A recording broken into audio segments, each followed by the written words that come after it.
because I recognize that in a genuine peace, we'll be required to give up parts of the ancestral Jewish homeland. And you have to understand this. In Judea and Samaria, the Jewish people are not foreign occupiers.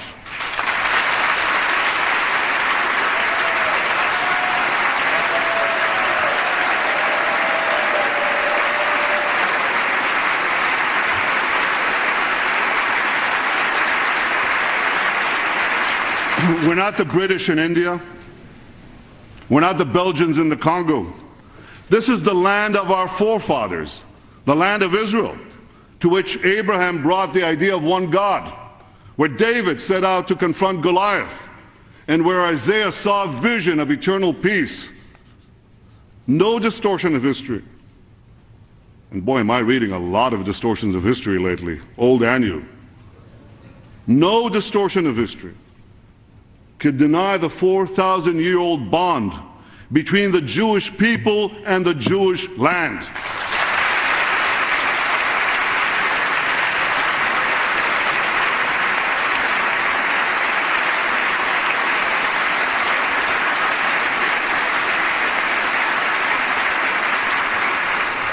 But there is another truth. The Palestinians share this small land with us. We seek a peace in which there'll be neither Israel's subjects nor its citizens. They should enjoy a national life of dignity as a free, viable, and independent people living in their own state.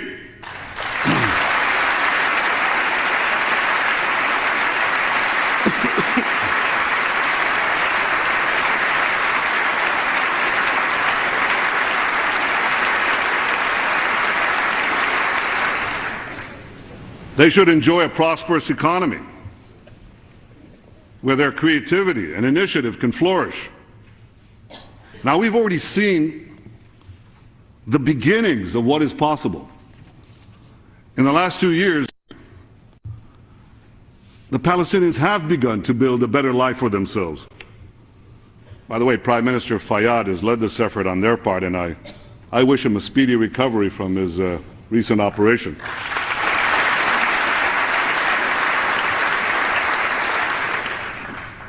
We've helped on our side. We've helped the Palestinian economic growth by removing hundreds of barriers and roadblocks to the free flow of goods and people. And the results have been nothing short of remarkable. The Palestinian economy is booming. It's growing by more than 10% a year. And Palestinian cities, they look very different today than what they looked just a few years ago. They have shopping malls, movie theaters, restaurants, banks. They even have e-businesses, but you can't see that when you visit them. That's what they have. It's a great change. And all of this is happening without peace. So imagine what could happen with peace.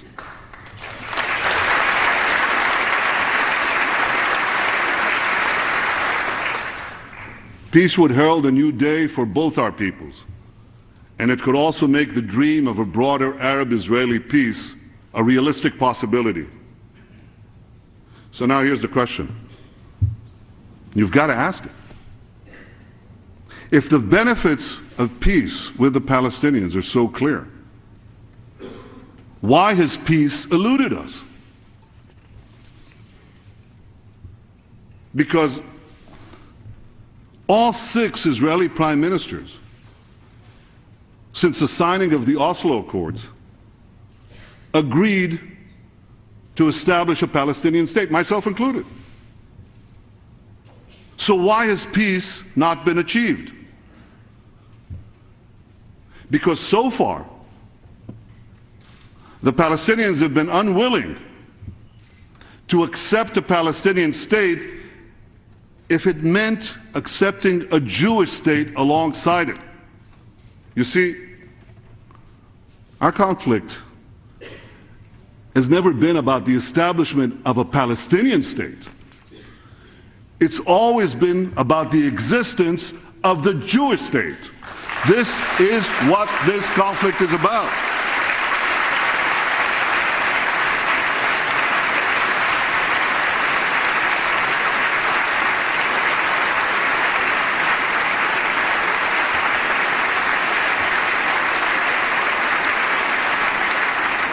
In 1947, the UN voted to partition the land into a Jewish state and an Arab state. The Jews said yes, the Palestinians said no. In recent years, the Palestinians twice refused generous offers by Israeli prime ministers to establish a Palestinian state on virtually all the territory won by Israel in the Six-Day War. They were simply unwilling to end the conflict. And I regret to say this. They continue to educate their children to hate. They continue to name public squares after terrorists. And worst of all, they continue to perpetuate the fantasy that Israel will one day be flooded by the descendants of Palestinian refugees. My friends, this must come to an end.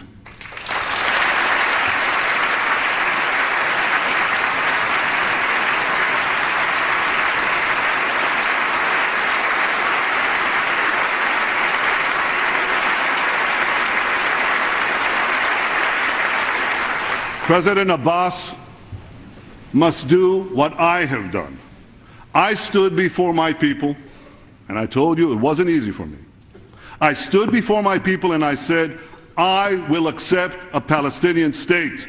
It's time for President Abbas to stand before his people and say, I will accept a Jewish state.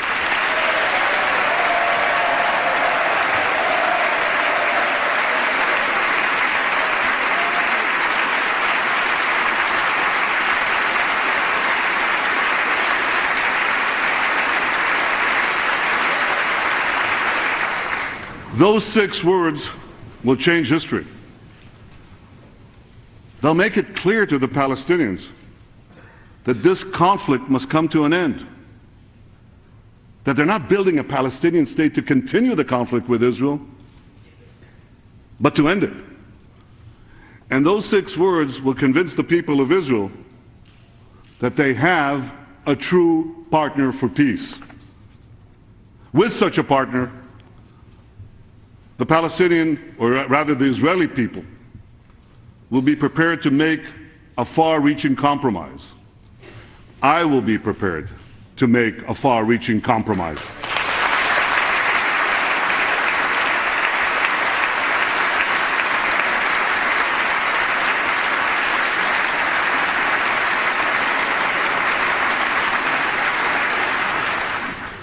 This compromise must reflect the dramatic demographic changes that have occurred since 1967. The vast majority of the 650,000 Israelis who live beyond the 1967 lines reside in neighborhoods and suburbs of Jerusalem and Greater Tel Aviv. Now, these areas are densely populated, but they're geographically quite small. And under any realistic peace agreement, these areas, as well as other places of critical strategic and national importance, will be incorporated into the final borders of Israel.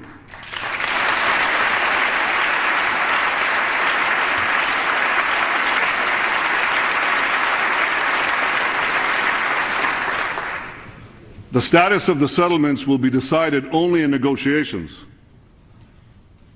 But we must also be honest. So I'm saying today something that should be said publicly by all those who are serious about peace.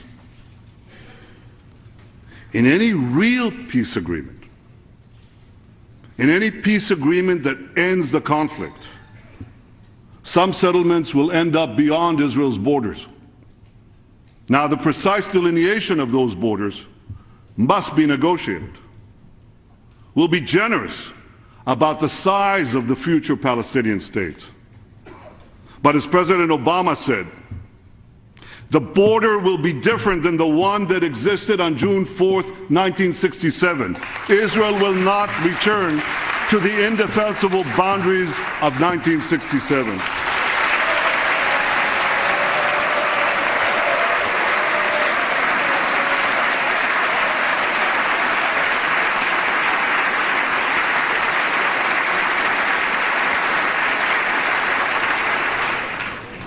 So I want to be very clear on this point.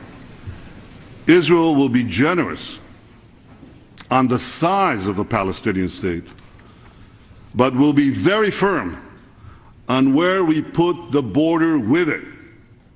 This is an important principle. Shouldn't be lost. We recognize that a Palestinian state must be big enough to be viable, to be independent, to be prosperous.